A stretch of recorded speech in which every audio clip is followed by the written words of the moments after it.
Assalomu alaykum futbol ixlosmandlari, e'tiboringiz markazida futbol dunyosi hamda dunyo futbolida ro'y bergan eng so'nggi yangiliklar bilan Futbol Plus kanali. Ayni paytda mana shu roligimizga like bosayotgan barcha obunachilarimizga yana bir bor o'z minnatdorchiligimni bildirib qolaman. Ekran oldiga yaxshilab joylashib oling, like bosishni unutmang. Bugungi dasturimizni boshladik.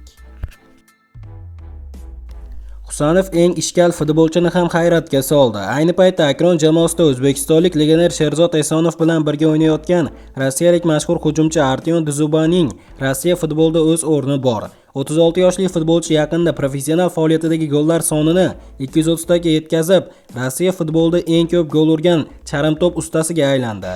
O'z yurtida Sparkan, Tom Rostov, Arsenaldan Zenit, Lokomotiv kabi klublarda o'ynagan, Turkiyada chempionatida Adana Demirtaş sharafini himoya qilgan tajribali hujumchi og'ir xarakterga ega. Artyom Dzyuba futbol jamoatchiligida va undan tashqarida bir nechta taniqli insonlar bilan mojaro va ziddiyatlarga borgani bilan tilga tushgan. Aynan mana shu ishkal uning yanada yorqin porlashiga to'sqinlik qilgan deyish mumkin. Bundan tashqari, yaqinda rossiyalik yulduz O'zbekiston milliy terma jamoasi va Manchester City klubi markaziy himoyachisi Abduqodir Husanov haqida fikr bildirdi. O'zbekistonlik futbolchining o'yinlari Angliyaga borishdan oldin ko'rganini ma'lum qildi. Husanov top futbolchi. Menga uning o'yini Akrondagi jamoadoshim Sherzod Esonov ko'rsatgan edi. U Abduqodirni anchadan beri taniydi. Yosh iqtidor egasi Sherzod bizda bir yigit bor. Lansda o'ynaydi deb Husanovning o'yinidan video lavhalarni menga ko'rsatdi. Men Husanovning o'yinini ko'rib hayratga tushdim. Bo'yi juda baland emas, lekin yuqorida shunday kurashyaptiki, go'yo uchyapti.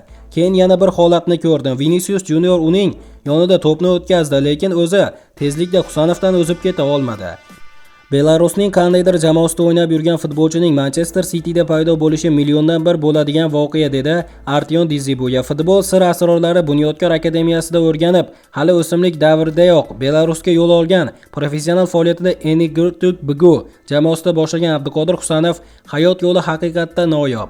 Birinchi professional shartnomasini 2022-yilda tuzgan yosh himoyachi bir yildan keyin Fransiyaning o'sha paytda vitse-chempioni Lansga yo'l oldi.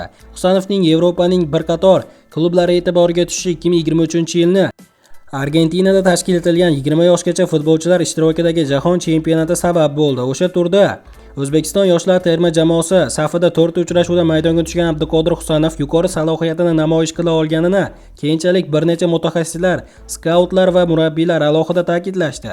Fransiya chempionatiga 1,5 mavsumlik faoliyati davomida iqtidorli legionerimiz Yevropaning top 5 ligalarida 20 ga yaqin klub e'tiborini tortdi. Qishki transferlar vaqtida Manchester City umumiy hisobda 50 million yevro evaziga Husanovni o'z safiga qo'shib oldi. 21 yoshli Husanov qisqa fursatda Josep Guardiola jamoasining asosiy figuralaridan biriga aylandi va fevral oyida Manchester Cityning eng yaxshi o'yinchisi deb topildi. Shu o'rinda Sport Plus kanalimiz Artyom Dzyuba Abduqodir Husanovning o'yinlarini ko'rsatgan Sherzod Esonov haqida ham ma'lumot berishni ma'qul topdi. 22 yoshli markaziy yarim himoyachi Esonov Qizilqum va Chig'atoy jamoalari tarbiyalanuvchisi hisoblanadi. Professional faoliyatida O'zbekistonlik Super Ligasi Andijon va Olimpik klublarida to'p tepgan. Sherzod 2024-yilning yozida 210 ming yevro evaziga Andijondan Tolattining Akron jamoasiga transfer qilindi. Shundan beri iqtidorli futbolchimiz Rossiya Premyer Ligasi va mamlakat kubogi doirasida 7 uchrashuvda ishtirok etib, bitta gol urishga muvaffaq bo'ldi. Qadrli do'stlar, nima bo'lganda ham hamyurtlarimizni qo'llab-quvvatlagan holda kommentariyaga tushib, Olg'a O'zbekiston deb yozib qo'yishni unutmang. Mana do'stlar, hozirgi dasturimiz xuddi mana shu yerda o'z yakuniga yetdi. Videoni oxirigacha ko'rganlarning barchasiga kattakon rahmat. Video yoqqan bo'lsa like bosishni unutmang. Keyingi dasturlarimizda ko'rishguncha xayr, o'zingizni ehtiyot qiling. Futbol Plus kanalimizdan uzoqlashmang. Tez orada ko'rishguncha do'stlar.